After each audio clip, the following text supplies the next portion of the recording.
Dr.MGR Educational and Research Institute, University, Madurai, Chennai.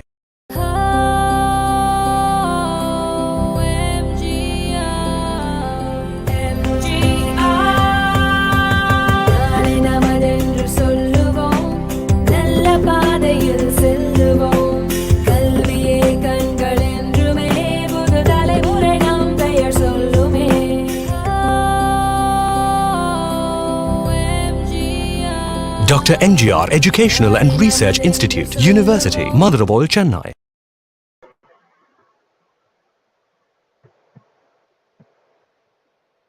Good evening to all. I extend a very warm and hearty welcome to each one of you present here. Well, first and foremost, I would like to thank all of you for taking time out from your heavy schedule and making this spectacular evening with your various present. Thank you so much for your attending this e-workshop. My dear participants, we all know that we have gathered here for a 3-day international level e-workshop on landscape in research, language and literature organized by Department of English, Faculty of Humanity and Science, Adayalampattu Phase 2 campus of Dr.MGR Educational Research Institute, Chennai, Tamil Nadu. Today is the last day of workshop and the topic for today's workshop is An Age of Deception, Alternative Fact, Fake News and Hyperreality in the Post-Truth Era by erudite Dr. S Priya Dashney, Assistant Professor of English, Hindustan Institute of Technology and Science, Chennai. Well, I'm Jaimata, Assistant Professor, Department of English. I feel extremely humbled and privileged to take this opportunity of hosting today's program.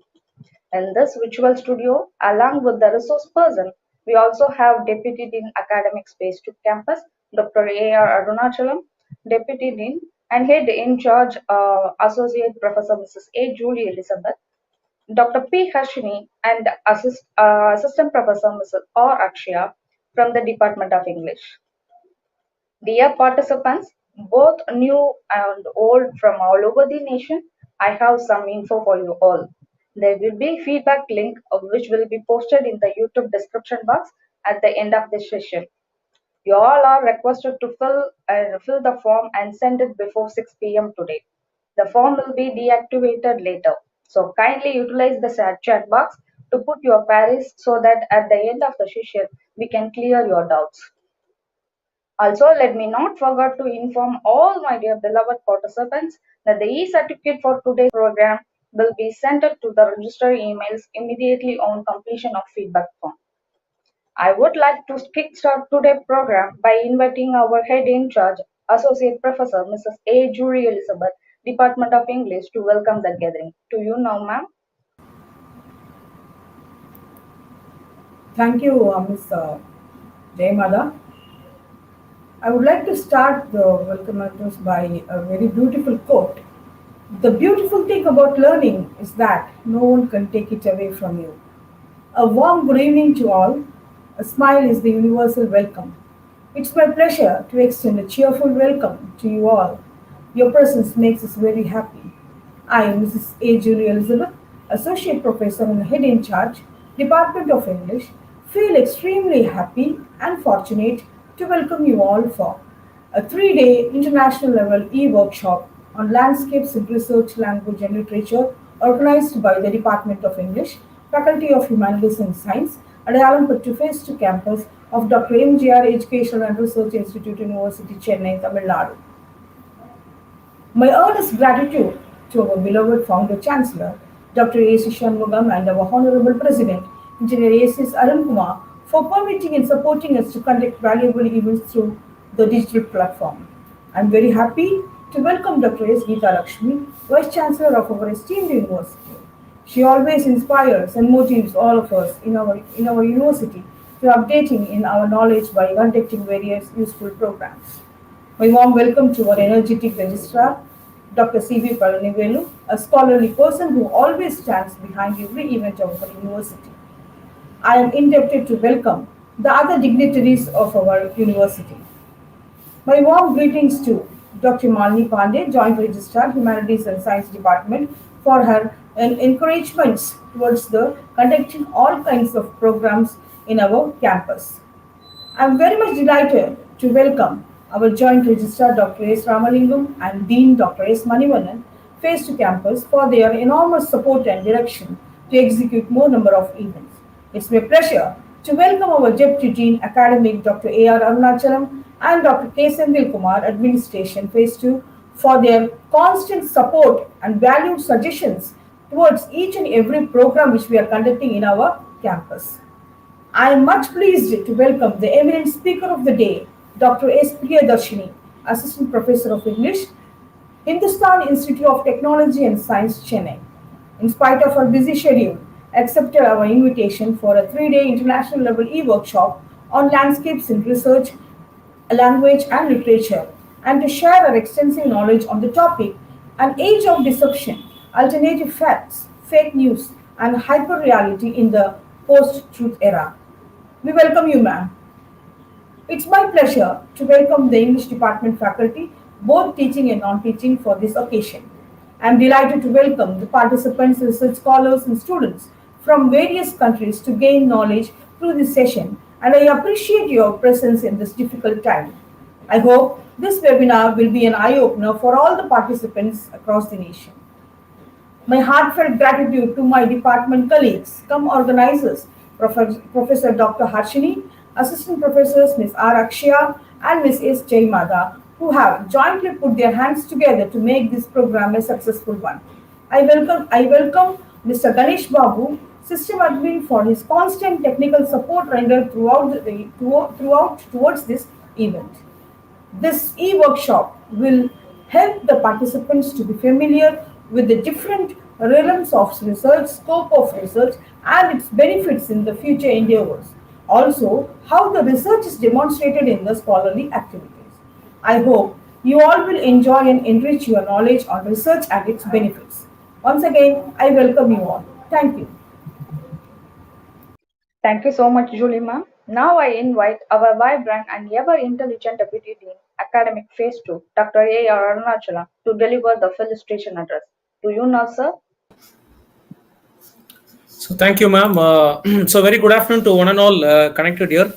On behalf of Dr.MGR Educational Research Institute, Adayalampattu Phase 2 campus, I would like to welcome you all to this 3-day international level e-workshop. That is, today is the third day of the 3-day program on landscapes and research, language and literature.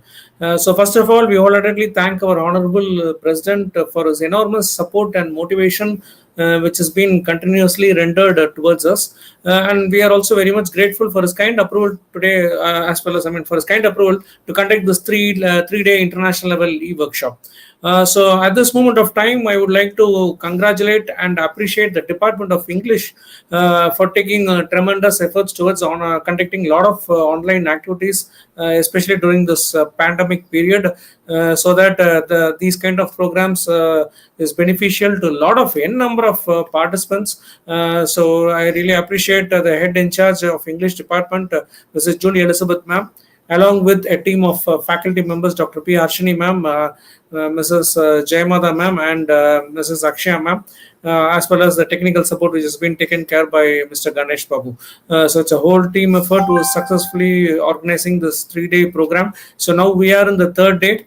So today we have an eminent speaker with us, Dr. S Priyadarshini, who is an assistant professor in the Department of English at Hindustan Institute of Technology and Science.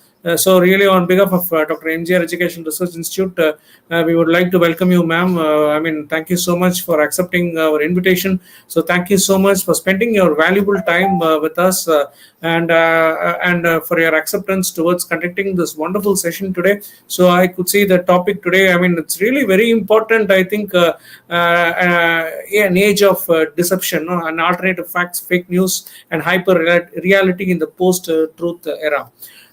So I think I would like to welcome all the participants also for this wonderful third day international level e-workshop.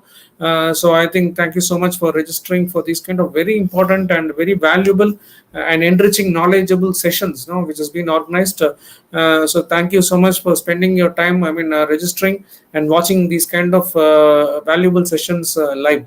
So I think today's topic, I think out of the 3 days, I think today's topic is also really very important. I think we are now living in the social media era. So whatever we see in the social media, we think that that's true. No, I mean, we are not sure that whether it is true or not true, but still we start believing the things which has been seen, no, through the social media. That's what's happening. I mean, when we receive some kind of information through WhatsApp, and that kind of an information is being shared across multiple people, we really don't know whether that is there is truth behind that.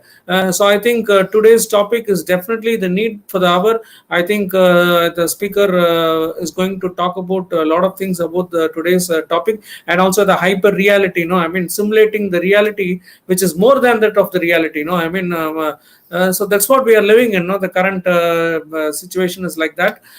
So I think today's speaker, definitely, I think she's going to take a wonderful session. I am also very much eagerly waiting and looking forward to listen to this wonderful session. So on behalf of Dr.MGR Educational Research Institute, I once again welcome the speaker as well as all the participants for this third day of the 3-day international level e-workshop on landscapes in research, language, and literature. So today's topic is definitely a valuable session. It's going to be a valuable session, an enriching session, a knowledgeable session. So I could say a lot of things. When I saw the topic, I could say a lot of things. I could add on a lot of things to this particular topic today. So I really wish the department all the best, and wish this event a grand success. Already this event is a successful event because already 2 days are over, and today we are at the end of the third day. So I really appreciate all the participants who have attended this event all the 3 days, because all 3 days were so important. I think first day we had a speaker from Oman, Dr. Vijay Singh Thakur, who came all the way from Oman, and yesterday we had Dr. M. Murali Ganam from DG Vaishnava, and today we have another eminent speaker with us today. So please stay connected till the end of the session, because these kind of sessions are really very valuable sessions. So please stay connected, even though it's a Saturday, but still I really appreciate all the participants for spending your valuable time through these kind of valuable sessions. So I wish the department all the best, and I also really congratulate them again for organizing these kind of very valuable workshops and webinars. I also thank the department for inviting me again, because I already came for the first day. Yesterday I was not able to come, but really I'm happy that today I am able to again join on the last day of this 3-day international level workshop. So all the best to all the participants. Have a great session and have a great day too. Thank you all. Thank you so much, sir, for your beautiful felicitation address. The time has arrived to get know about our honorable resource person, Dr. S Priya Dashney. I shall now call upon Ms. R. Akshya, Assistant Professor, Department of English, who is also the technical host of today's program, to introduce the resource person to the audience. Do you know Akshya, ma'am? Thank you, Jai Mata ma'am. Happy evening, everyone. I'm very happy to introduce our energetic resource person, Dr. S. Dashney. Dr. S. Dashney is an assistant professor of English in Hindustan Institute of Technology and Science. She is having 6 years of teaching experience in various reputed universities. She has completed her PhD in regular from Holy Cross College, Tiruchirappalli. Her research interest includes modernism, postmodern literature, and literary theory and criticism. She has written a book entitled Binary Within Sequence, a study on sexual pattern of beloved dangling man, which features a detailed integration of structure and form of novel Dangling Man.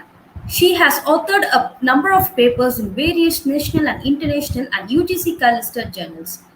Honor one of her paper has been accepted and got published in Scopus Index Journal, Gedrag and organized a Netherlands-based journal. She has been certified as a skilled teacher by Asian College of Teachers for having completed a TESOL and TEFL courses with 60 hours practice and training. She has cleared National Eligibility Test for Lectureship in 2012 and State Eligibility Test for Lectureship in 2013. She has participated and presented on various national and international and UGC conferences. She has attended more than 8 faculty development programs in 6 years of her working experience to update her knowledge on teaching methodology.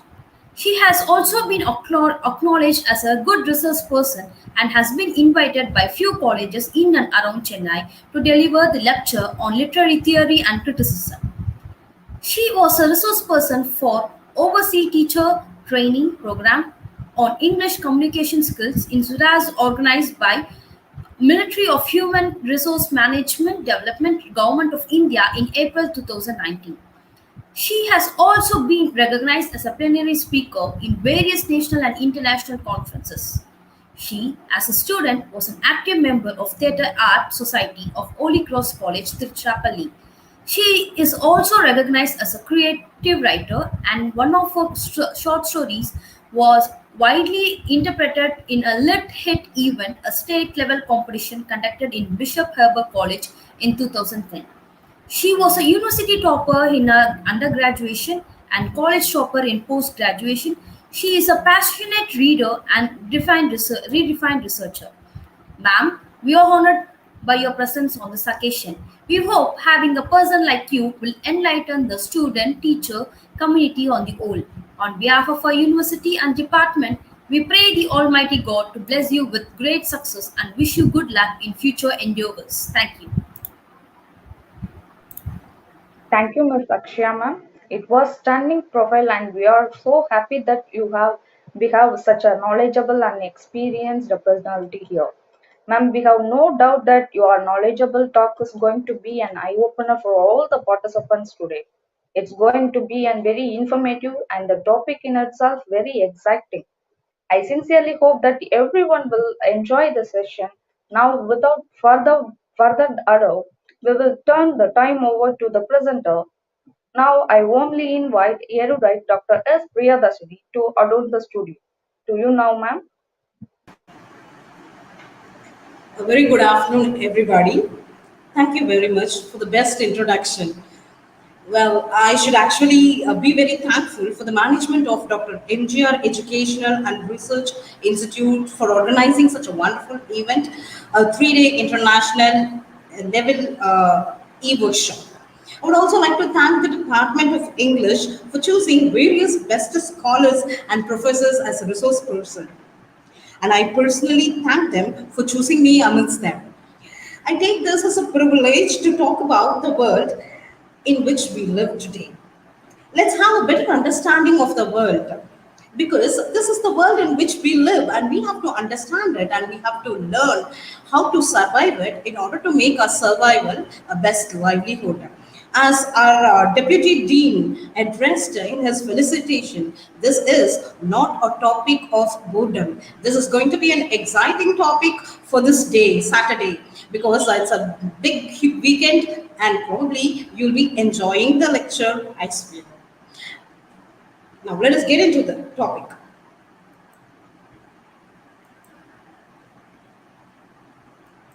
Let me share the screen for you.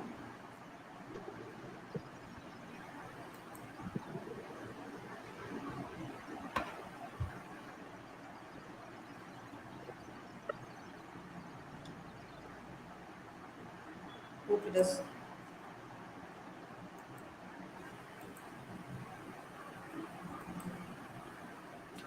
Okay. So I hope the the screen has been shared. All right. So the topic today is an age of deception, alternative fact, fake news, and reality in post-truth era. So, an age of deception. What is an age of deception? An age which really involve in cheating you on, an age of deception. So, which age is actually an age of deception? The post-truth era. The post-truth era, the era in which we live. So that is post-truth era. And why do I want to address this era as an age of deception? It is all because the circulation of alternative fact, fake news, and hyperrealism. So, what is alternative fact? Fact is supposed to be only one under the sun. What happens if you have more fact? Fact is something which is a truth and that has to be accepted by everyone and it should have a universal acclamation. That is a fact. What if you have alternative fact? A fact is only one, and if you have alternative fact, you can rather call or you can rather say there's no fact at all. So, alternative fact means no fact at all. And fake news, of course, in our day to day life, we come across so many fake news. And hyperrealism. What is hyperrealism? Simulation. Simulation. Now, let me give you just one example video game. How you get into game and you forget the reality. So that is hyperrealism. So all these forms the characteristic feature of post-truth era. So far I have been talking about post-truth era. Let me start with typical definition of post-truth. Only then I hope you can understand the word and the characteristic feature of the age better. So, before getting into my lecture, I would just want to introduce you to the content which I'm going to talk about so that you'll get ready for taking notes or to express your ideas and opinions. And you can also post me the doubts that you have, or let us discuss, let us have a fine interaction section towards the end of the lecture. For which I'm going to give you a small kind of content note so that you can just be ready with it. So first, I'll be introducing the word post-truth era, the definition and its origin. Because without knowing its origin, you cannot actually understand the characteristic trait of the word. That's what I felt. The next one is difference between lies and post-truth phenomenon. So I do not know how many of you would know the difference between post-truth and lies, because this is not actually an established difference that I give. This is what I think. Lies and post-truth are different on various scale. So the scale has been given here. This is purely my own opinion, and I think this logically suits to your intellectual. The next one is universal celebration of post-truth era. So post-truth era is not just only one topic that has been at least addressed by only me in one event. It has been universally acclaimed, universally celebrated by people all over the world. So let me give you a few demonstrations and illustration in order to prove this to you. Then fake news, one of the important characteristic feature of post-truth era. I'm going to talk about fake news and its receptor. So who are the receptors? We, post-truth audience, are the receptor. So the role played by fake news and how we are going to react to the fake news, that is very important, because no age is considered as a full age without the reaction of the audience, without the reaction of people. So reaction of people is very important. That is why I have always the tendency to talk about psyche of people if I'm going to talk about a particular age, particularly the age in which we live. The next topic would be alternative facts and its contribution to the society. This is also important. The next topic would be hyperrealism. Do we live in simulation?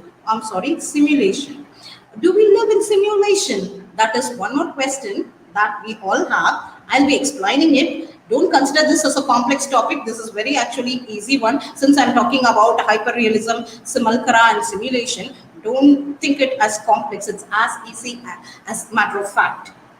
Then, since I'm going to talk about hyperrealism, I should take the privilege of talking about John Baudelaire. And here I'm going to give a separate distinction between John Baudelaire's observation of phases of simulation and my own observation. And finally, let us get to the conclusion. So what is all to do with this, ma'am? If you're going to ask me this question, then I'm going to tell you that I'm going to give my own opinion of further scope in the field of literature against science in post-truth era. So, before getting into the lecture, I would like to start with a typical definition as everybody would do.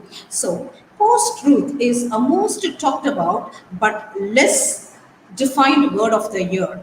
In fact, most of the observers of English-speaking world, they find the word post-truth as the best word of the year 2016, which has been entered into Oxford English Dictionary. Yes, we have the word in Oxford English Dictionary today. So, from where does the word get originated? This is very important question to be answered, because I told you only if you find an answer to this question you can understand the characteristic feature of the age in which we live. So, for which I have to get back to the year 2016, because it was a very lately introduced concept. So I have to get back to the year 2016. In Donald Trump's campaign in the year 2016 for the presidential election of 2017, he called Mexicans rapists and murderers. He called African Americans crime infested hellholes. Total and complete shutdown of Muslim immigration was proposed in his campaign. And moreover, he called his own opponent, Hillary Clinton, as a conspirator, conspiring with some shadowy international bankers to steal away the election. So, what Trump did here is he has given a more generalized statement. He just got carried away with his own prejudice. How can you just call Mexicans a rapist and murderer just plainly in a generalized way? Rapists and murderers are universal. Don't we have them in India? Don't we have them in other parts of America? Don't we have them in Europe? Even Scotland has criminals, I'm sorry, rapists and murderers. So Scotland police is known to be the best police in the world. But then, even in Scotland, they murderers, rapists, and criminals survive. So, calling them as a murderer, rapist, or kind of criminals is very bad. The attitude itself is not very healthy. And calling his own component by name is not at all an healthy attitude once again. So this is the tactic introduced by, I cannot say it's just introduced by Trump, but emphasized by Trump then and there in every press meet, in every post, and in every tweet. So few US people, probably journalists, they consider this tactic of Donald Trump as really a tactic to win over the election. But there are few other people who found his speech and campaign objectionable. They want Trump to get automatically disqualified from the presidential election, from the candidature of presidential election. But what happened ultimately? He became the president of US in spite of knowing the fact that the statements given by Donald Trump is not true. In spite of knowing that he is a man of prejudice, he became the president of America in the year 2007. Now you may wonder what happened to American people. Yes, I too wonder.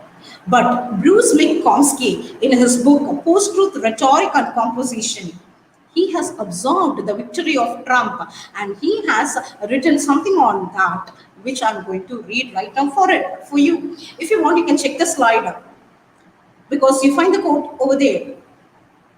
So, quote, Trump did not win this election in usual way with an occasional negative ad, but in general, using sincere argumentation, ethical persuasion in order to demonstrate that has most relevant experience and best plan to move the country forward.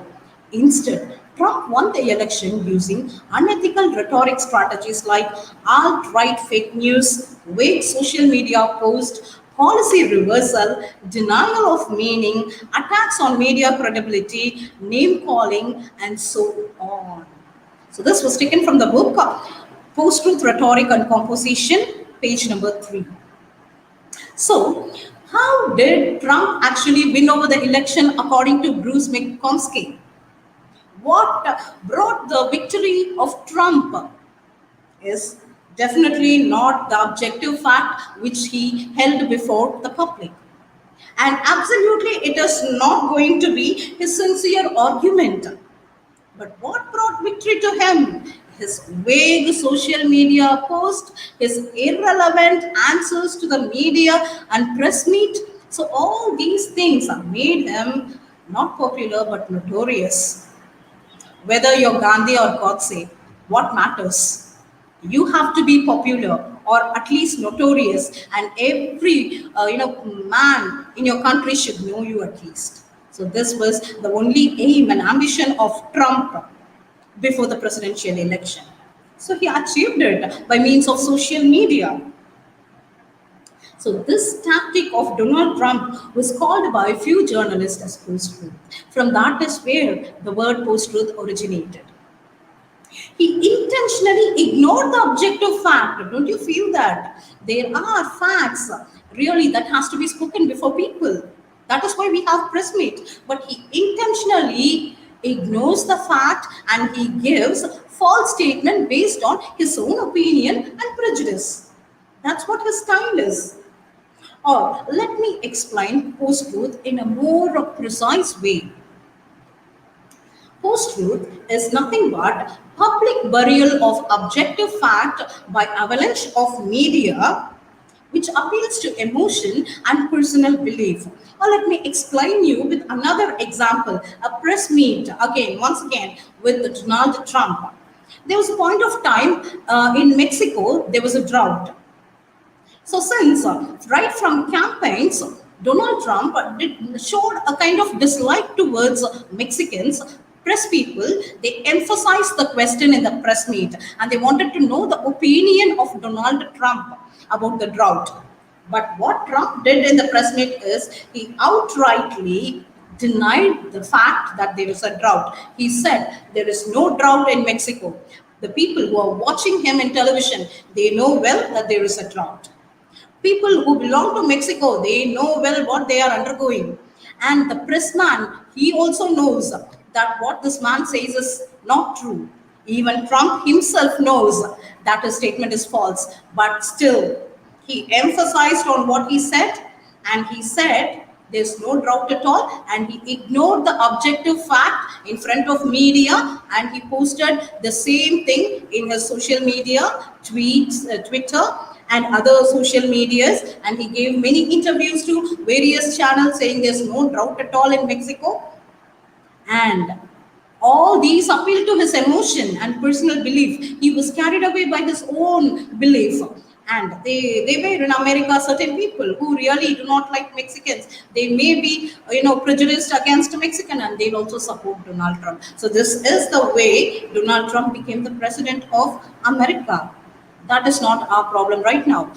Our problem is the definition of post-truth. So public burial of objective fact, as I told you, publicly he buried the fact that there is drought in Mexico by media, by social media, and that appealed to the emotion and personal belief of people. So that is why all these became the characteristic trait of post-truth. One thing, public burial of fact, no fact at all. This is first characteristic feature. The second characteristic feature, role played by media and social media. And the third one, it appeals to people emotion and personal belief. It doesn't go by evidence or fact. So this is the drawback of post-truth. But then how are we going to handle all these things? That is going to be our topic today. So this is all with the definition of post-truth. In the year 2017, after post-truth has become one of the important word that has been entered in Oxford English Dictionary. I happened to discuss this with one of the senior colleague of my institution where I worked. And after listening to all my, stories, he patiently asked me, so what you would like to conclude the topic post-truth with? Is post-truth really a lie? He asked me. I was like wondering, really, because the definition which I gave for post-truth is almost the same as lies. So that is what we say. So what Trump said in press meet, you can call it a lie rather than post-truth. But why are we using the term post-truth instead of lie? So there must be some difference. I seriously reflected on this for at least a month, and then I found a complete difference between lies and post-truth. Now, the difference are here for you in the slide. So, when it comes to lies, as a internet savvy, we are supposed to know this. When it comes to lies, you find the presence of truth even in its absence. So, what do you mean by that? When someone tells you a lie, what will you do? You take the statement and you verify it with truth, whether to find the statement is lie or true. So we normally verify. The process of verification is present in the case of lies. So when you verify, you naturally get back to truth in order to verify whether it is true or not. So that is why I said there is presence of truth even at its absence. But in post-truth, complete the case is different. Why should I verify? I know well this is not at all true. When Trump said there's no drought in Mexico, people know it is not true. It is sheer lie. They know it. So there's no need for them to verify. So that is why it is called post-truth. Whereas when it is lie, you have the suspicion whether it is lie or true. In that case, you go to truth and you verify. So that is the basic difference between lies and post-truth. And another difference is with audience, the receptor of lies and post-truth. When someone lied to you, you feel cheated, you feel ditched, you feel disappointed. But in the case of post-truth, you know it, you're not cheated. No, Trump is not there to cheat you. And you know, in spite of what he says, you know the fact that it is not true. So there's nobody cheating you. So you need not feel disappointed. You need not feel ditched.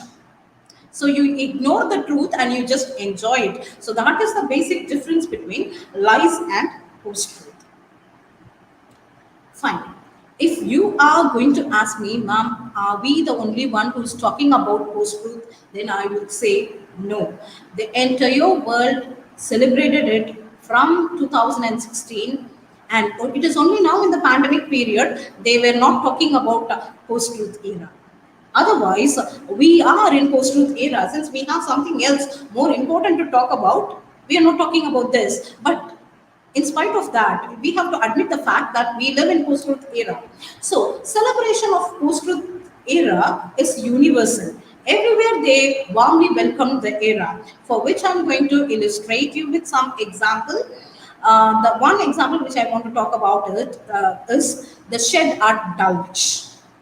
So it is a kind of spoof restaurant. Now I'm going to narrate you a wonderful story. So stay relaxed and listen to the story which I narrate. We generally have applications in our mobile phone. If we really feel hungry and if we want to eat something, we don't want to step out of our home, we order. And the food will be delivered to our home itself. It's all because of application. For everything, whether if you want to talk to your friend, you have an application. If you want to text a message, you have WhatsApp. If you want to just share a story, you have Clubhouse. There are many applications available. So we're going to talk about one such application, TripAdvisor. TripAdvisor is an app meant to show you the best restaurant at London. So people there in London, they just go to the app and they'll find or they'll choose the top rated restaurant so that they can go and dine with their kids and they can spend some leisure hour in the restaurant. So this app is particularly meant for people in London. Let us keep this app apart. Now let us get introduced to another important personality, Uba Butler, whom you find in the slide. So this boy, he's not boy actually, he's not a teenage boy, he is an adolescent, but then he looks younger. So this boy is Uba Butler. So what about this boy? This Uba Butler was a journalist, and that too not very adventurous. He led a very simple life, very humble life. He is not, after all, an investigative journalist to have adventurous kind of life. No, he led a very simple life. One day, he got an opportunity to write fake review to one of the restaurants in London in TripAdvisor. So this is where he got the inspiration. So this is a common marketing. If, for instance, if I want to open a restaurant at my home, I may not have all the facilities that a restaurant should provide you, but I may market it saying that I have all the facilities. It is a way of marketing. And after I'm getting okay with financially, I can go with providing you all the facilities. But marketing does have a kind of lie in it. So this is what Uba Butler exactly wanted to prove to people. He wanted to show you that you live in a world of fakeness, world of falsity. That's what he wanted to prove. So what he did was he got inspired by writing the fake reviews. So what he did was he cleaned his shed at the backyard of his house, and then he named it as the shed at Dulwich. And then he made some arrangements. He arranged a table and a chair. He took a neat plate, and then he had some cushions. He made it as cakes. It is not a real cake. You should remember, it is just a spoof cake. Okay, it is made out of cushion, and then he dressed the cake with shaving foam. So it is not even the real cream that you used, that he used. It was just a shaving cream, and he used other washing detergents for colorful creams. He took a photograph of it, and then he uploaded it in the app. Then, with the name, the Shed at Dulwich, he wrote a small kind of description for his restaurant, which never existed.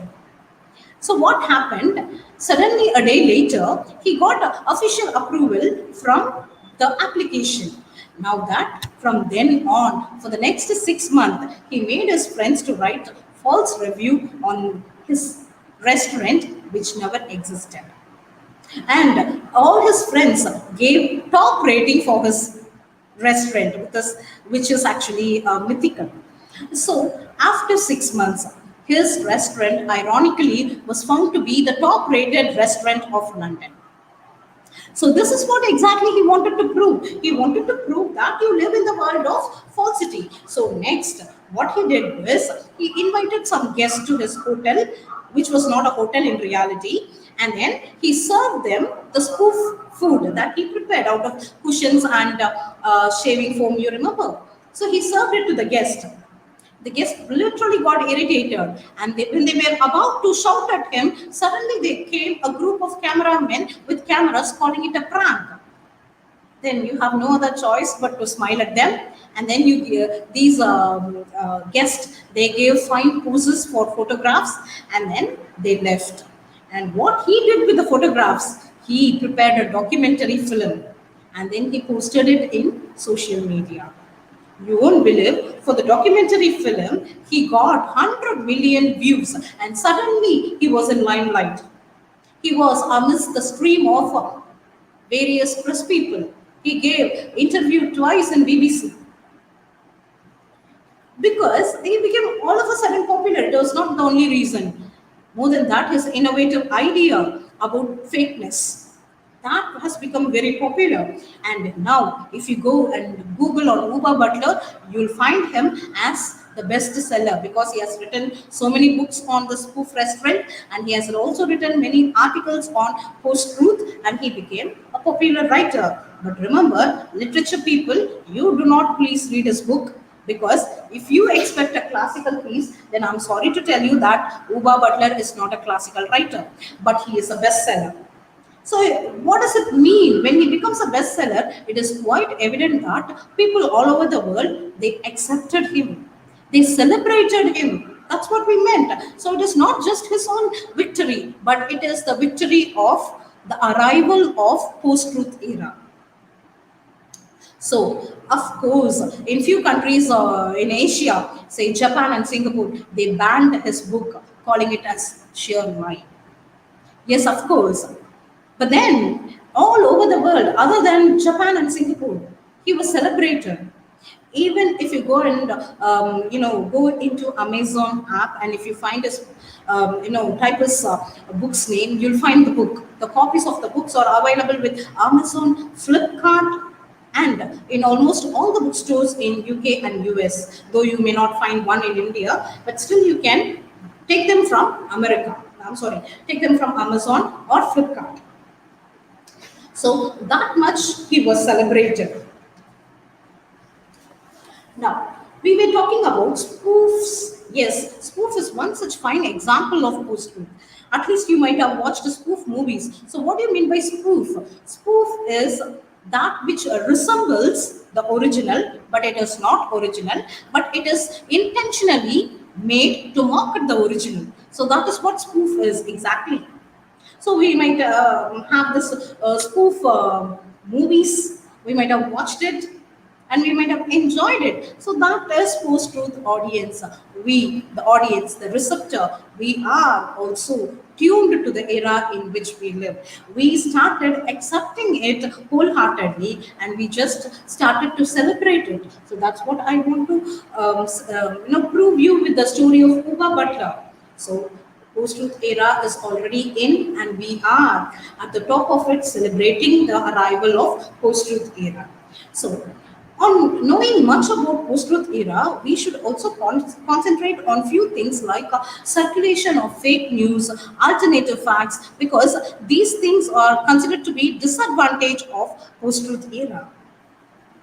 But on knowing the era in which we live, we may not treat this as disadvantage, but we still started to, or we shall still start to live with it. So that is the purpose of lecture here. That is why I intend to give you this lecture. So, fake news. What are we up to do with fake news? It is now said that we live in a post-truth era in which audience are likely to believe in information that appeals to our heart, not to our mind, and they would not go by the evidences. Rather, they would be carried away by emotions. And this is the post-truth reality, and this is one of the reasons why we have the circulation of fake news very inescapable. On the other hand, people are also thrilled and excited by the spoofs and fake news, and they willfully accept it. So this is the ironical part. Even though we know it is fake, we willfully accept it. Nobody is cheating us. It is we who are uniformly, willfully accepting the fake news. So we do it only to challenge the reality. Social media here plays a very significant role in dissemination of fake news. It facilitates the rapid dissemination of information. Instantly, the stories are shared without even proper verification. Whether it is true or not, we never verify, but we keep sharing it. We consider it as a duty to forward the fake news. Fake or fabricated news are expressly disseminated for earning money through a click or through views. We never read it. We never intend to find the authenticity of the fake news, but we just keep spreading it. Even if such information are disapproved, what is the use? The damage has already been done. And all the news would be saved digitally, archived. So what is the news of we, later on feeling sorry for spreading fake news? So we have to know it well that we live in such a era where fake news is quite common. That is why they say a lie can run around the world before the truth has got its boots on. So that much powerful the fake news are. Even before the advent of social media, fake news have such a power. You must be knowing how gossips worked, rumors worked, when people were literally talking face to face. If you are a hard worker, that will never reach to people. But if you are into some rumor, that will reach people. So, even before the introduction or advent of social media, the lies had so much power. Now, after the emergence of technology, you should remember how fake news have been disseminated very expressly and very speedily. But the phenomenon of this particular fake news and post-truth concept is not very new to us. This concept was introduced by one man called Stephen Colbert, whom you find in the slide. So he is the host of the Colbert's Report, a TV show. And in one of the TV shows, in an episode called Truthiness, in the year 2005, he warned us against the news that would be that we would take it by emotion and personal belief than evidences. So it was warned a decade ago. It is not something very new to us. Though the concept emerged much early, it really took time to reach us because of the internet. So we do not use that much internet in the year 2005. So a country like India, the usage of internet was very, very, rapidly used only from the age of 2016. So that is why only now we came to know about this post-truth concept, though the concept was much introduced a decade ago, much early. So, what does this alternative fact do? So far, we spoke about spoof restaurants. So far, we spoke about fake news, and it is time for us to talk about alternative fact. I told you a fact is supposed to be only one, that too empirical, scientifically proved. Having alternative fact, for example, let me tell you, if there is a mathematical problem and you have to find a solution to it, can you give solution in options? Either you take the solution A or you take solution B, but give me 10 marks. You cannot climb it. So a solution should be only one. A fact should be the solution. It should be an established thing. So, if you have alternative facts, then you can rather say there is no fact at all. So, it is no secret that internet is saturated with much information, and most of the information are very low, or at least of no quality. Before getting it approved, the information goes around the world. Unfortunately, there is another dark dimension of information found online. There is ample number of information, but then there is no authenticity. I'm going to tell you a story now to illustrate this. It is the story of a Russian sleep experiment. I hope many of you would have known about the story if you are a good social media user. Otherwise, you might this story may sound new to you. But let me give me a chance to narrate the story. Okay. Now it is going to be a very interesting story. It was of late 1940s during the World War period. It was a period when so many experiments were conducted on stimulants, serum, to inject it on soldiers' body so that the soldiers, because I told you this was World War period, and the soldiers are supposed to fight day and night without sleep. But how can a common man could do that? So they made them to fight artificially by administering some serums to their body. It was just an experiment. So many countries like Germany and America involved in various experiment during the period. So how can Russia be still after knowing all this? So they also decided to conduct an experiment, and this time it is not going to make the soldiers awake for a couple of days, but rather they're going to make the soldier awake for at least 15 days to fight day and night for their country. So this time again, it is not going to be a serum stimulant, but rather it is going to be a stimulant in gas form. So with this, the story starts. 5 prisoners of war were chosen by Russian government, and they told them that they would be freed only with the cooperation of them with this experiment. They have to cooperate for the experiment. If there is no cooperation, then they would not allow them to go out of the country. Imagine the plight of the prisoners of war. They are prisoners. They do not know when they will be killed because they are enemies of this nation. They are prisoners. So they will be killed at any time. They would be having their own family in their hometown, in their own country. So they would love to go and live with them again. So this was an opportunity provided to those 5 prisoners, and they readily accepted the opportunity, and they promised a full cooperation from their part. Then, in those days, you have to remember there were no cameras at all like today. So the researchers arranged a chamber, a room with glass panels on it, so that sitting outside the chamber, they could watch what is happening inside the chamber with the 5 prisoners of war. So these 5 prisoners of war are scientifically now called subjects, 5 subjects. So these subjects were thrown inside the chamber, and inside the chamber, they were provided with, clean cots, clean toilets, and fresh water and food for 1 month. And they were also provided with some books and papers and magazines so that they can while away the time without getting bored.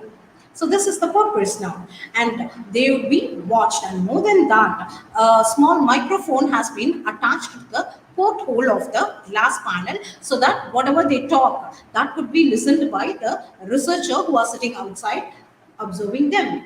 And moreover, there was also a pipeline which takes in the gas stimulant, and there was also another oximeter to check their oxygen level, oxygen intake, because the gas stimulant should not kill them. So they were prepared even for that, and oximeter was also kept ready. So with all these arrangements, the prisoner of war were made to enter into the chamber. They locked the chamber. They allowed them to be there for at least 15 days. Now, what happens is more drastic, because for the first 4 days, they were quite normal. They led a very normal life, and there's nothing like kind of side effects of gas and all that stuff. There's nothing such crafts were found. They were in a very good condition.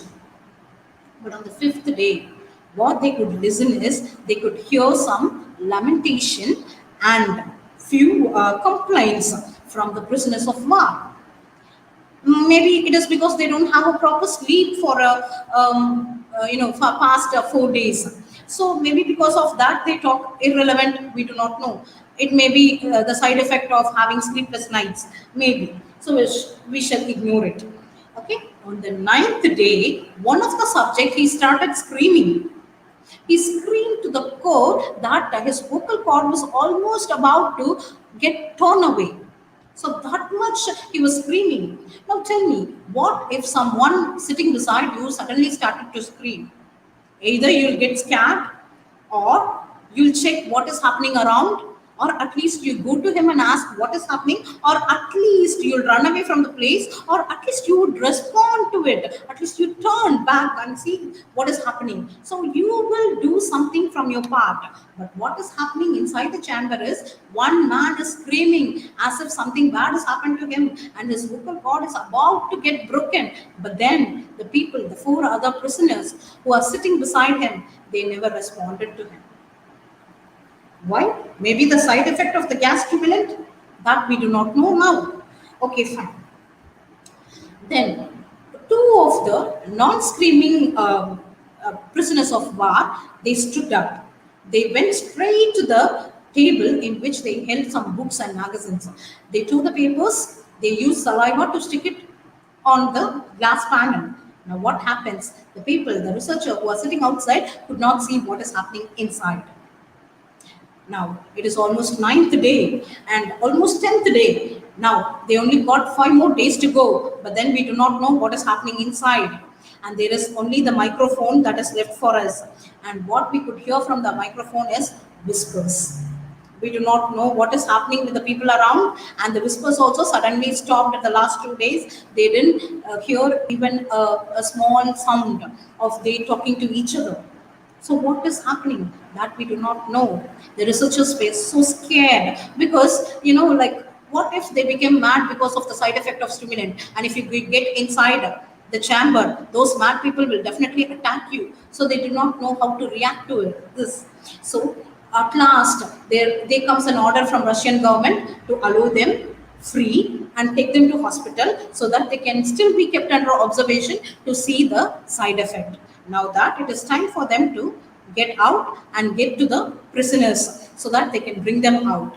But the researchers, they do not know what to do exactly because they are quite scared. So what they did was they made an announcement to the people, to the subjects through the microphone. They said that they're going to, free them. They can go to their hometown, and they said they'll be coming and opening the chamber for them to free them so that they can go out of the country and they can go to their own home. And that they also warn them that they should not attack them if they get in, because what will happen if these people are mad? If they attack, these researchers should die. So they warn them strictly against attacking, and they said if they attack them, they would be shot dead on the spot.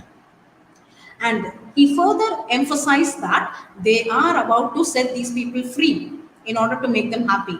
But they didn't expect the response they got from those 5 prisoners of war. They said in a calm tone that they don't want to go anywhere. So what is happening? Are they really gone mad or what? Because the purpose behind their cooperation for the experiment is their freedom. Now that they don't want to get free, then what does it mean? So this was a confusing question that the researcher had in their mind. Now that they have to go and somehow they have to get these prisoner of war out of chamber. So they stopped the gas stimulant. So three of the prisoners of war now they started to demand, they started to shout for the gas stimulant. They get somehow addicted to the gas stimulant that they wanted. Without gas stimulant, they said they cannot live. When they opened the door, they found a horrible sight in front of them. One of the five prisoners of war was dead. His internal organs were seen out, not just for him, for all the four members. We do not know whether they attacked themselves or is it a self-inflicted wound. But then it was really a bloody sight because everywhere the blood was scattered. And moreover, on the floor, they could find some reproductive organs of, those prisoner of war and some flesh with blood were also found. No, it was really a very bad, pathetic sight, and moreover, it scared the researchers and the soldiers to the core. Even though the soldiers are armed, but they didn't expect such a sight. And for all the four members who are alive, they could see the skull in their face because they torn away almost all the flesh of their face. So that much horrible sight it was. So out of five prisoner of war, only four are alive now. They were severely injured and loss of blood was very severe. So they were taken in a stretcher to the hospital. And on the way, one passed away. So out of five, now only three are alive. And they were taken into operation theatre. In the operation theatre, lying on the operation table, this man whom I am going to talk about right now, the subject, I mean the prisoner of war, you should note that he is with severe injury and there is a severe loss of blood, and moreover, he didn't touch the food for the past 5 days. So how much weak he should have been. But in spite of all this, he had the capacity to push away 200-pound weighing armed soldier out of his way. So he was that much powerful. So may it be because of the stimulant that we do not know.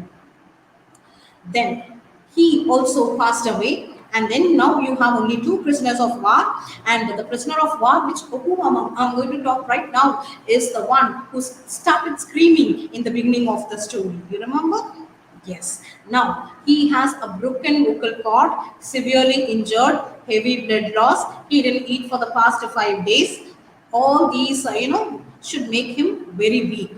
But one of the nurses who treated this man has given an interview, and in which she says, whenever her eyes met with his, in spite of having a broken vocal cord and bloody face, his lips curled into smile, it seems.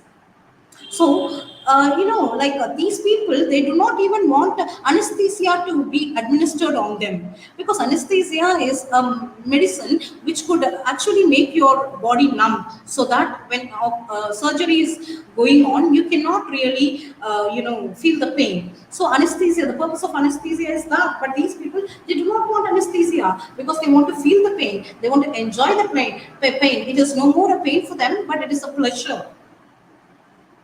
So even that man died. Now all they have is only one prisoner of war, and he is treated with full care because they should not let him die, because he is the only remaining rat for the experiment. So he should be kept under observation. So he was treated, and somehow his life was saved. At last, they're going to take him to another room to keep him under observation. Now, what he did was, suddenly he took a pistol from the armed soldier who was standing beside him, and he was about to blow the head of a researcher. The researcher was shocked. And somehow all the soldiers managed to hold him tight, to take hold of the gun, and somehow they held his head to the ground and made him immovable. But the researcher He couldn't get out of the incident. And at last, the researcher wanted to know what kind of creature he was. And he asked, "What are you?" For which the man said, "We are you. We are the madness that lurks within you all, begging to be free at every moment in your deepest animal mind. We are what you hide from in your bed every night. We are what you sedate into silence and paralysis when you go to nocturnal heaven where we cannot read." So this was the statement given by the man. So what he wanted to say, we are your unique, your animal instinct, he says. It is because of them they became like that. If at all the experiment was not conducted on them, they would have been ordinary man. So that's what he intended to say. So the soldiers who were standing beside him, they felt that he will be more uncontrollable, and they had no other option but to blow his head off. And he was shot dead. And with that, the story is over. And you can find this narration in almost all YouTube channels. This narration is in various genre. If you go to scientific experiment, the channel in which they talk about scientific experiment, you can have the story. You can, if you go to the channel in which they talk about ghost story, you'll have this narrator once again. The channel in which they talk about psychology, you can have this narration again. So this narration is quite common in all YouTube channels. But one thing which has been hidden from us is this has never happened in our history. This is just a story. But the YouTube channels, the way they narrate as if this has really happened, they narrate. But in our history, there are many experiments conducted on clonings and all, but this experiment was never conducted. So this is what alternative fact is. The story is true because it is a story written on a story writing competition held by a website called Creepypasta. So it is actually, there's a story like this, but then this is not a part of history. This never happened. So this was hidden from the audience in order to make the story interesting. If at last, if I come with I'll narrate every story, every detail of that, and at last I say this is just a story and this is not something which is really happening, then the audience will feel kind of disgusted. They'll be like, for this you have to narrate the entire story. That kind of reaction they'll give you. So that is why they just hide that this is just a story. So this is what I meant by alternative fact. There are facts, of course. Germany experiments were also true, and there are many countries. There were many countries who, during that period, conducted such experiments. True, a kind of stimulant was also prepared. That is also true, but this story is not true. This is what alternative facts are. Exactly. This is what I meant by that. More than the circulation of alternative facts and fake news, it is very important to note that social media provides an environment in which you will be like unable to distinguish real from unreal. This is where the concept of hyperreality comes in. So, if I want to talk about hyperreality, I have to talk about this man.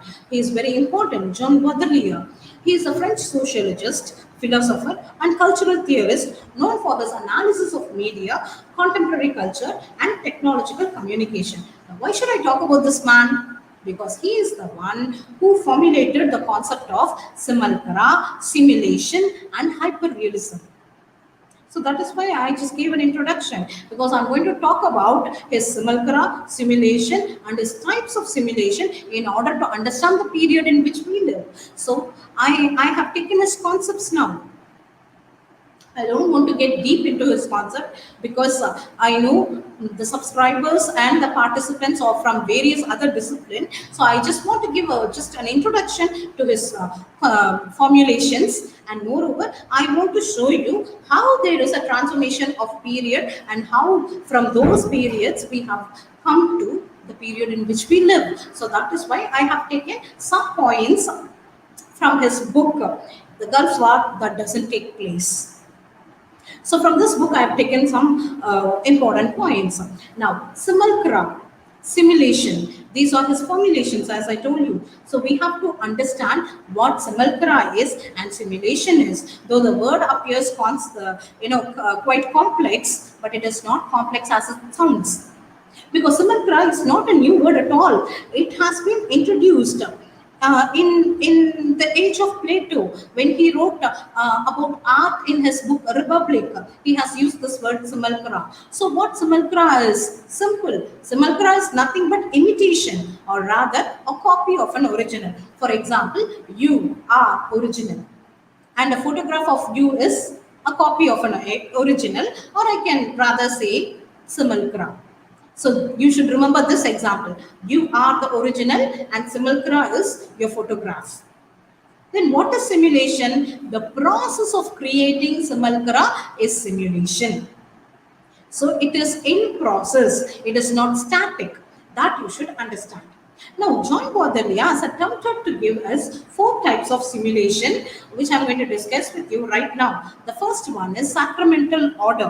What is a sacramental order? A faithful copy of original. As I told you, you are original and your photograph is a faithful copy of you, sacramental order. Then what is order of maleficence? Order of maleficence is that original undergoes some changes. Perversion is there. So what do you mean by that? For instance, if someone is drawing you or painting you, they cannot paint you exactly as you are. Yes, there may be some changes. So the original undergoes some change and it becomes order of maleficence, the second type of simulation.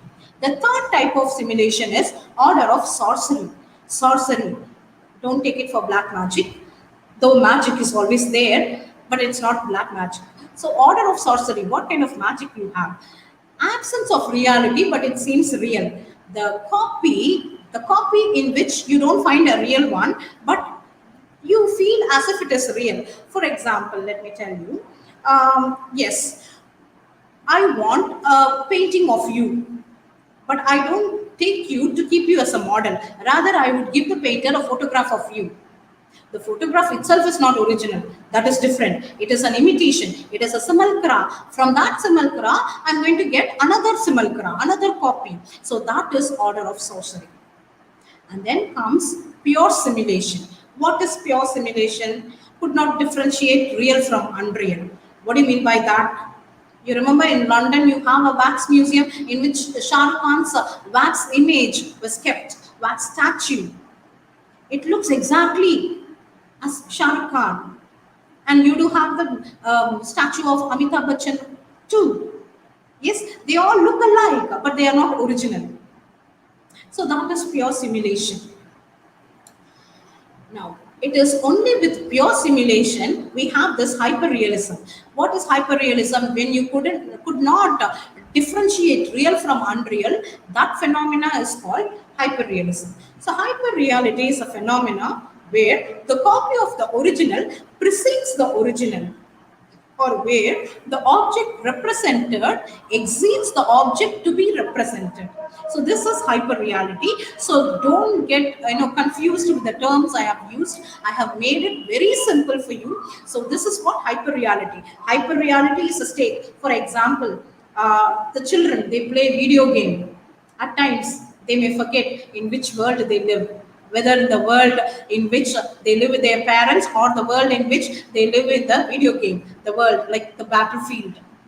So that kind of confusion is quite evident in this era. So that is why I said this era is full of hyperreality, simulation. Now, Baudelia has also given 3 phases of simulation. We know the types of simulation. Now, he has placed the types of simulation into 3 phases. The first one is pre-modern age. Pre-modern age, when there is no industrialization and all that, you had the sacramental order and order of maleficence. I'll be explaining it in near future, so don't worry about the slide right now. So, the next age would be modern age. In the age, he said you have order of sorcery and pure simulation, and at last in postmodern age you have pure simulation. This is his own observation of phases of simulation, and I'm going to give you my observation of phases of simulation in the next slide, with which I'm going to explain you everything. Okay, so this is my observation. Now, let us not take it as bullet points, because the bullet points, you need a lot of explanations, but I am going to present you in the form of a Venn diagram. So, the first circle here is a pre-modern one, pre-modern age. The second circle is modern age. The third one is postmodern age, and the fourth one is post-truth. Now, in the pre-modern age, God and philosophy was given much importance. So God and philosophy, they are in center. So that is why they had the sacramental order and order of maleficence. Let me explain you more detailedly. Now look, in pre-modern age, that is the age of Plato. You remember how Plato called the imitation or artistic work? He said, art may be anything, painting or sculpture or drama, whatever. It is twice removed from reality, he says. Because the original is something God created. And then on seeing that, you conceive something in your mind. That is your first duplicate simulacrum. And from there, you just either write a poem or paint a picture or do a sculpture, whatever. So that is going to be your second duplicate. That is why Plato said art is twice removed from reality. So, what is the necessity of Plato to talk about reality and how art is twice removed from it? Because in those periods, people believed that artists are God, because God created the world, and artist, again, he created another world exactly as God created. So, the sacramental order, you can see the exact thing. Okay, so according to those people, art should be so real. It should be as if you see someone, you have to draw. That is sacramental order. That kind of philosophy was very much already there in pre-modern age. That is why Plato came with a criticism on it. He said it is twice removed from reality. And with the statement given by Plato, order of maleficence comes in. What is order of maleficence? Not exactly the same, but the original undergoes some changes. Yes, in painting, when you paint, of course, you cannot give a correct tone. For instance, I'm going to paint someone, say Kareena Kapoor. I'm going to draw Kareena Kapoor and I'm going to paint a picture. Now that I cannot give the exact tone of her skin. Probably I do not have that color. So I have to put on combinations of colors. Probably I may not have the exact color. So order of maleficence there comes in. Yes, so these two things are quite available with pre-modern age. But when order of maleficence kind of discussion was very much in process, modern age comes in. So what happens in modern age? Industrialization. This is very important. What does industrialization to do with simulation? Now I'll give you an example. Okay. Now Arabia is known for original coffee bean. Yes, the coffee beans, or I can say the coffee bean can grow originally well in the soil of Arabia. Now from Arabia, Britain took the seeds, I mean the beans from Arabia, and they went to their own country and they planted it. Okay, now a simulation comes in. It is not original place where it has been planted. So simulation comes in. Now after planting, after its growth, they are cultivating it and they are making into coffee powder. But too, with the help of industrialization, they are not just going with one packet of coffee powder, but they are preparing multiple packets of coffee powder. So what happens? Order of sorcery, the magic that comes in. So without the original, the origin itself is a duplicate one. So without the original, they are capable of producing more and more copies because of industrialization. So that is where order of sorcery is coming in pre-modern age. When order of sorcery was very much in peak, postmodern period is coming in, where the center of the period is late capitalism and technological development. So here, pure simulation with the perfection of technology, pure simulation is taking place. Pure simulation, for example, I'll give you one example. A driving license is given to you, which is a sacramental order. The original driving license is a sacramental order. Now, what are you going to do? You're going to scan it. Okay, the very process of scanning is order of maleficence, because you're going to make some change to the original. When you find it in a scan mission and you find it in the desktop of your computer, you feel the origin, you feel as if it is original, but it is not original. Okay, but then the order of sorcery, see, when with the scanned image, I'm going to take number of printouts, then that becomes order of sorcery, where I'm not taking printout with the original, but I'm going to take printout with already a duplicate one, okay, which is not original. So a simulacrum without reality, from which we are going to take so many copies. So it becomes order of sorcery. Now, instead of taking printouts, I'm going to take a color laminated copy of the same driving license, and I'm going to prepare a duplicate one. Then it is pure simulation. Look into the duplicate. It is as if it is real, but it is not real. It may exceed the reality. It may exceed your original driving license. That is pure simulation. And this is possible with technology. So that is why pure simulation is very much there in post-truth period, post-modern period, when pure simulation was in the pinnacle. Here we have now the post-truth era, in which social media is also coming and joining its hand with other technological improvement. Here we have augmented reality everywhere. Augmented reality, at least in postmodern period, they had a suspicion whether this is original or duplicate. But in post-truth era, we are sure this is not original.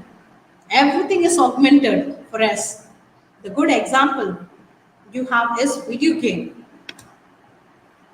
Yes. Now, this is what the example that I want to make an emphasize on simulation and hyperreality.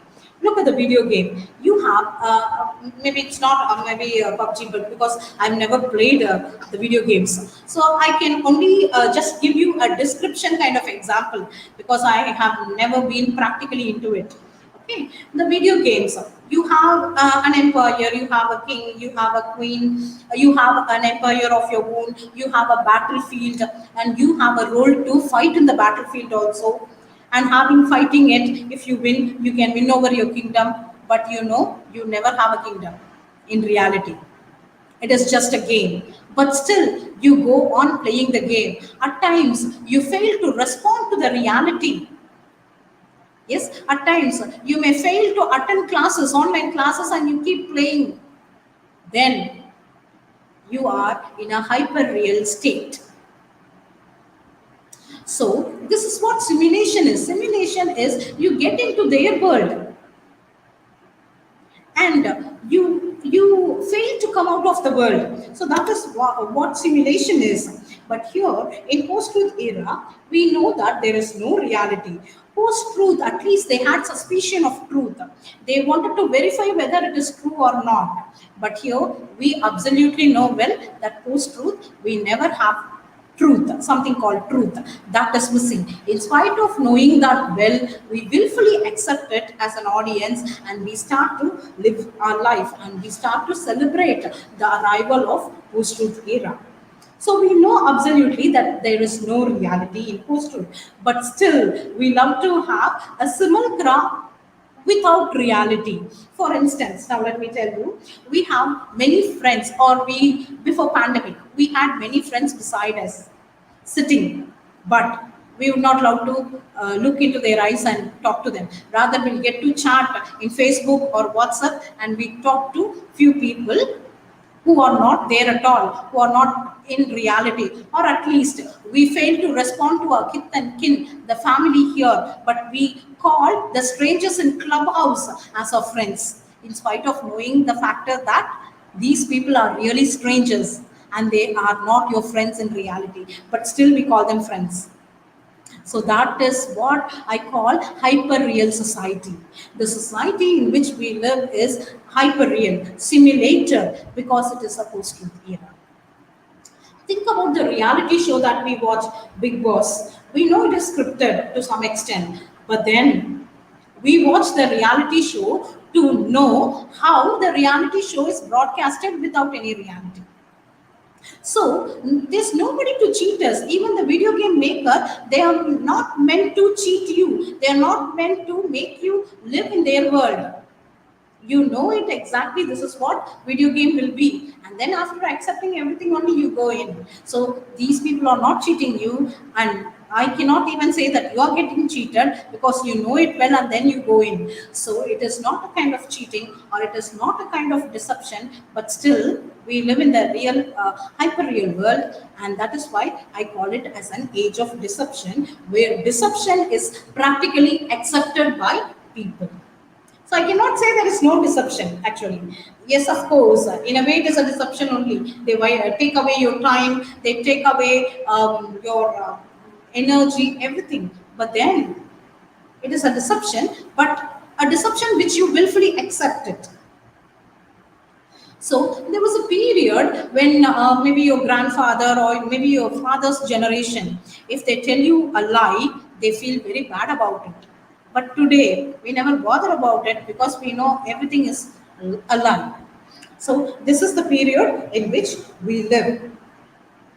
So this is all about the post-truth era. But then, when it comes to our, since many of us are students of particular discipline, since we have to know about post-truth era, we have spoken all about the characteristic feature of post-truth era. It is high time for us to understand the scope of literature or science or art in post-truth era. So that is why I have made this particular slide for you. So there was a period in the history when literary personalities were highly ignored. I talk about the post-war period in which people started worshipping science as demigod. So for them, everything should be scientific. Okay, for them, everything should have a kind of evidence and a thesis. Okay, if you say men are from monkey, then you should have a thesis. If you say men are from God, God created them, then for which they also expect evidence. It is only here that the conflict between science and religion started. So, in those periods, science was given much importance when compared to other fields. Now, what happened to these literary men? They started feeling little because they were not given correct recognition. And moreover, there was also a period when poets like Wordsworth were very much celebrated. But today, literary men or people, they don't have that much time to sit at leisure and write poetry with spontaneous overflow of powerful feeling, and they have no time to collect it in tranquility, sit and reflect over it, and again write a poem. They don't have time. All they need is evidence. Science. So this is when a group of literary men, they came up with an idea. They said that we have to make literature empirical, scientific. So in order to do that, they started initializing practical criticism, in which anatomy of poetry is made. Poetry was literally broken into pieces, and then they started analyzing it with irony, simile, paradox, parody, whatever. So there was a period like that when even poetry itself needs an empirical analysis. Poetry is meant for kind of loving experience. We want to gain a loving experience, so we read poetry. But now, what happened in that period when science was given much importance, poetry was thrown aside. Even poetry has to be empirically proved. So this was the status. But now we live in post-truth era, which is against all fact. Science itself is based on fact. Now all the scientists, they got scared to the core. They do not know what to do. This is not out of my assumption that I'm talking. This is what the scientists really felt during the year 2017. I have solid evidence for that. So they are also experiencing the same status as the literary men experienced during those period when science became popular. Now, science is all about verifying the statement and proving it true. But now, who cares for truth? Who cares for fact? So scientists have no job to do. That's what they started feeling. So what they did was the Science Museum has invited authors of three critically acclaimed books about post-truth era to meet in public for the first time with Fiona Fox, the director of the Science Media Center. And I have given the opinion of two of the writers about the plight of science.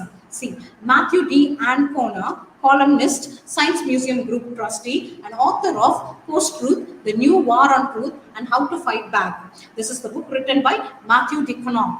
Now that he has said post-truth priorities have driven the rise of scientific denialism. So what do you mean by that? Post-truth started to deny scientific exploration.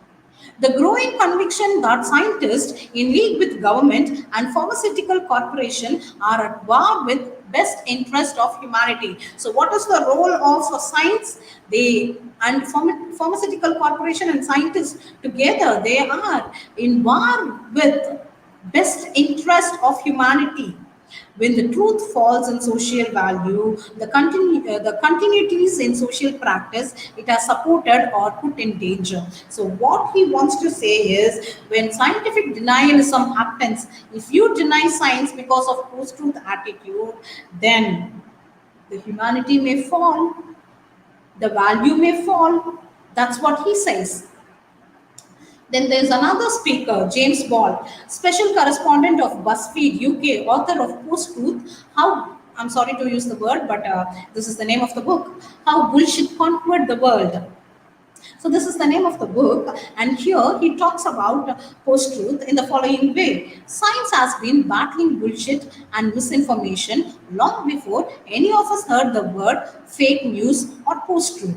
Whether it's on climate change or dubious alternative therapies or anti-vaccination movement, but it is not immune to same pressures and biases that fuel the rest of misinformation ecosystem. This evening should be a great chance for us to chat about what's going right, what's going wrong, and what can we do about the whole mess we are in. So what he says, science always have an attitude to fight against fake things. But now we are concentrating much on fake things and we started loving it. So this may really make a mess, and we have to discuss in this meeting what to do about that, says James Bond. So, okay, fine. Now, what I want to prove with all these things, I just want to say science is in a kind of dangling position. It is not stable as before with post-truth. Now, what is the scope of literature and art then? So, we live in a period in which stories are taken very seriously.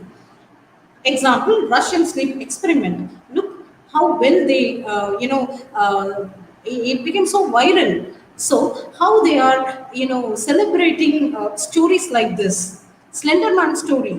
Yes, these are all stories that was developed in a website called Creepypasta. So today, literature has its best scope because you can be a writer, you can create more creative works, and you can have blogs. Though books are not read widely today, I'm sorry, but then literary blogs are given importance. So you can be a blogger. You can write more stories to websites like this. You still have a scope for literature personality. And what about art? There's an engineering called meme engineering. Yes, you can go with it. And there is another kind of, what should I say, a career background called influencer, which is quite popular among people who stay abroad right now. So this I happened to come across when I read an article posted in a website called Campaign Middle East, dated June 14, 2021. It is about the role of teacher preparing the influencer of the future generation. What is the influencer? This was actually written by Dr. Suhair Hamauri. She is the one who wrote the article. And by influencer, influencer, she meant the people who are in social media who promote a particular brand by promoting themselves. For instance, you might have watched so many YouTube's video in which the popular channels, they promote more brands, maybe mobile phone applications, maybe a particular brand or company, whatever, but they promote it. You cannot promote a famous product unless you become very famous. So how to become famous, how to become an influencer, that should be taught to the students, says Dr. Hamori. That's what they are talking about, and this influencer is going to be a best career in certainly in near future. So with this, I would like to finish off my lecture. Thank you very much.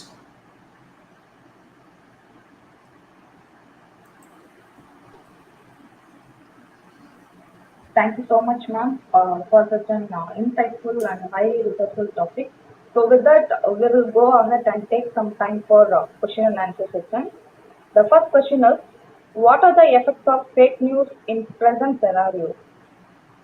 The effect of fake news in present scenario is always felt. I gave you a kind of a better example, like fake news is what to say. What do you mean by fake news? Actually, say yes. Actually, we ourselves get excited to know fake news. That's what. Let me give you an example. There was an actor who went to Dubai and passed away there, and we wanted it to be a kind of, though it is accidental death, we wanted it to be not an accidental death, but a murder. That's what is because it is very exciting to us. We are such an audience, so this mentality is created by fake news. In spite of knowing that it is fake news, but still we started accepting it. And what fake news do to the society is, absolutely, it is going to ruin the society. That is a different part. Now this lecture itself is going to be like how to survive in the society where fake news and alternative news are to the pinnacle. So absolutely the answer is it's going to ruin the society. We should be aware of how to be in such a universe. That is all. Yeah, thank you, ma'am. And the second question is there any pleasure for spreading fake news, or what is it like? Absolutely. We find the pleasure of forwarding news without even reading it. How many of us have forwarded the news that before the pandemic comes in a proper form? We forwarded so many news. And some of the funniest news are like, say, having alcohol will get you away from COVID. Is it possible? But we love to forward such news. That is what, though it is funny, but this is what fake news is. Like we ourselves, we will forward news and we go by our prejudice. Though we know it is not true, but we still do it. No, we know having alcohol is not good for health, but then this really gives you a funny environment. You can talk about it more funnily. So that is why they intend to forward such messages. Yeah, thank you, ma'am. And third question is, does true literature falls the victim of social media? I don't think so. I don't think so. Though the genre changes, literature is always a literature. I spoke about Russian sleep experiment. It is actually a short story written by I remember the name, but it is actually a short story, and it has been published in Creepypasta, and it was awarded some first prize or something. And there is also this Slenderman story, Urban Legends. You have multiple opportunity, ample number of opportunity to get into social media. The bloggers today are very very famous. That's what I said. Bloggers are very famous today. Instead of writing articles and books, people prefer to be a blogger. So social media is not going to change literature, rather it is going to change the genre. That is all. Genre, or not even the genre, the mood, the medium. So far we read books, now we are reading blogs. That is the difference. And fourth question is, does this mean that what we are steadily going away from reality and taking pleasure by spreading fake, false news on media just to attract other attention towards us for sake of staying in news? Yes, News. absolutely. Then what do you think of post-truth era when Trump he gave false statement in spite of knowing it false? What is his intention? That's what I said. Whether it's Godse or Gandhi doesn't matter. I want to be popular or at least notorious. It really we want to stay in mind of people, so we can absolutely spread false news, and this is not a criminal offense anymore. This is not something to like feel you on spreading false news you're not going to feel ashamed. That is not going to happen, because this is not at all something which is to be highly what offended nowadays. So it became Yeah, very thank you. common. Thank you, ma'am. And the last and final question is, does the post-truth era satisfy the unfulfilled expectation of human? Absolutely. Now, what is this era? It's all about stimulation. It is all about our fantasy. When you play a video game, you enter into the world which you wanted to be like. So you want to be a king, and in the video game, you are the king. So all our unfulfilled desires can be achieved in post-truth era, because we are no more living in reality.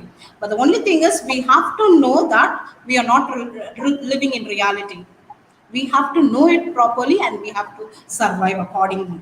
So that is what my lecture is all about. Yeah, thank you, ma'am. And yeah, I think we completed all the question. And thank you so much for your valuable answer, ma'am.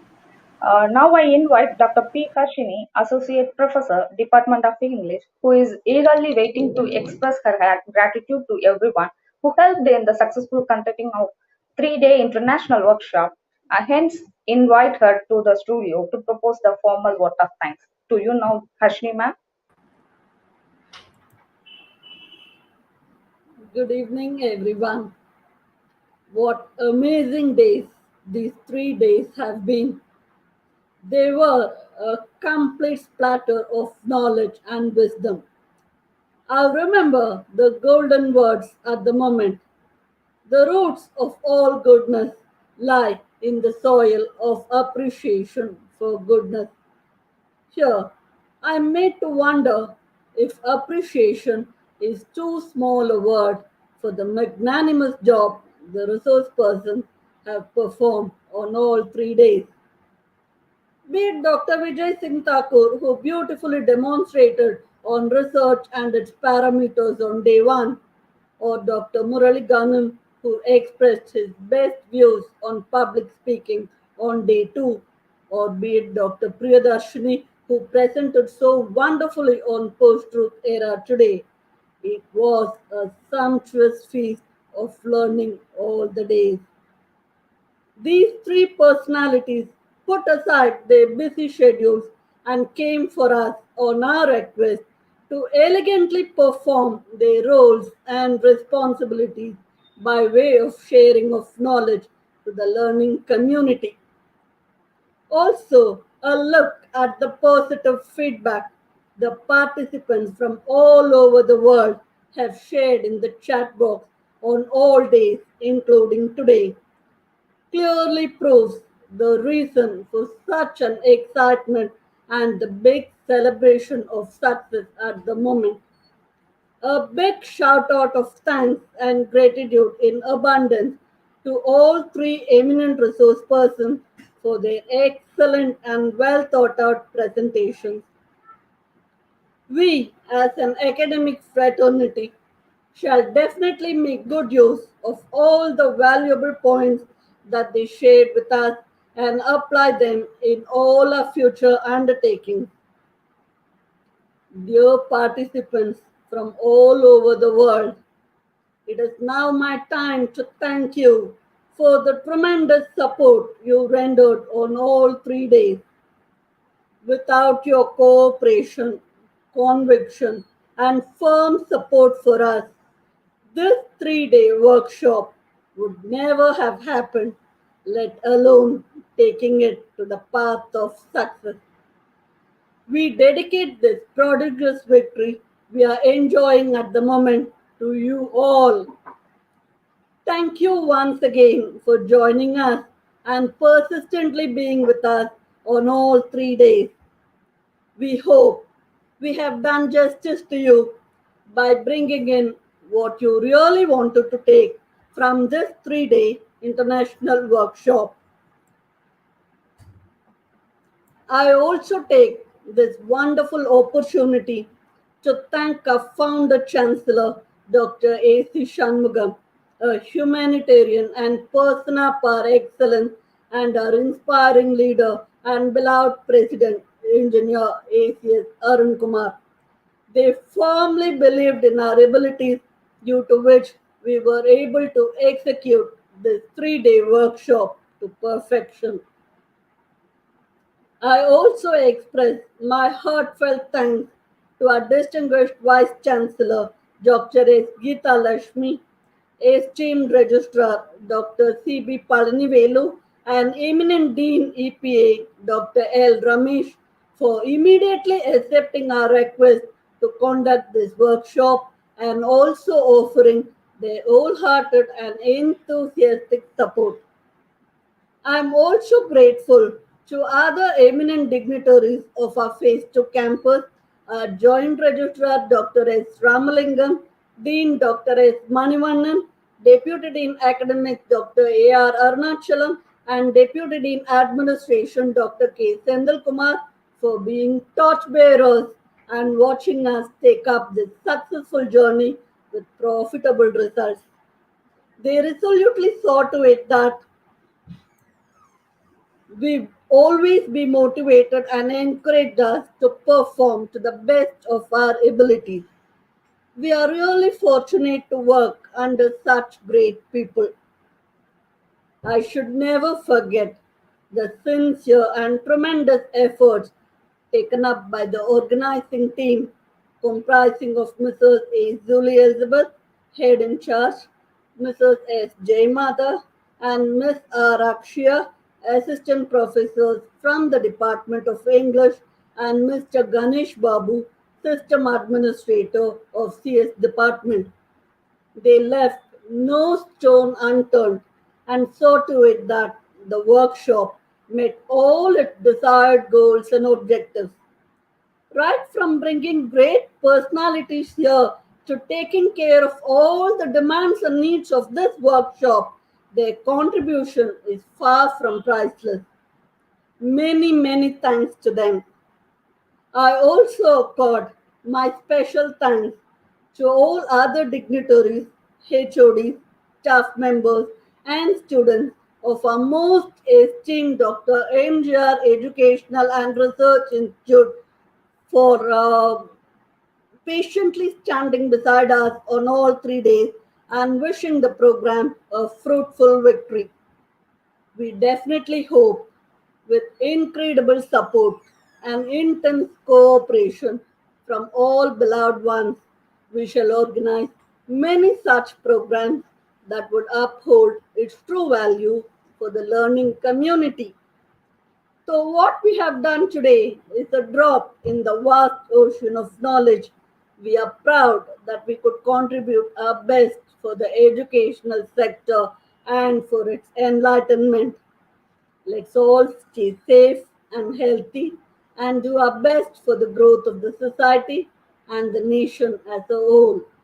We shall meet again in future programs. Best wishes and thanks once again. Thank you so much, Harshni ma'am. This spectacular moment, while we rejoice at the grand success of International E-Workshop, we deemed it a privilege to equal rendered our heartfelt appreciation to the eminent resource person who has been the backbone behind this phenomenal victory. I request Auraksha to display the appreciation letter of our resource person through this visual studio. Please, please accept our appreciation certificate, ma'am. Thank you very much, ma'am. Thank you very much. Thank you, ma'am, and thank you, Akshaya, ma'am. Dear participants, for your kind information, the feedback form is now activated in the YouTube description box. You are requested to complete and submit the form before 6 p.m. today. Later, the form will be deactivated. The participation e-certificate will be sent to the registered email immediately. It is a policy of our university for long to avoid the sharing the presentations live to the participants, yet as a convenient fact, this video will ever available in YouTube channel. Participants can view at any moment. We have now come to the near end of the program, and we are extremely hopeful that all would have gained the needed knowledge with the satisfaction of presenting a splendid workshop of international relevance. We wish to sign off and hope to meet you all in the next program. Keep supporting us always, dear participants, and do not forget to subscribe our YouTube channel, Dr. MGR University Phase 2 Digital Learning, for further updates about our programs and videos. Stay safe, stay healthy. Thank you all. Bye till we meet again. Thank you.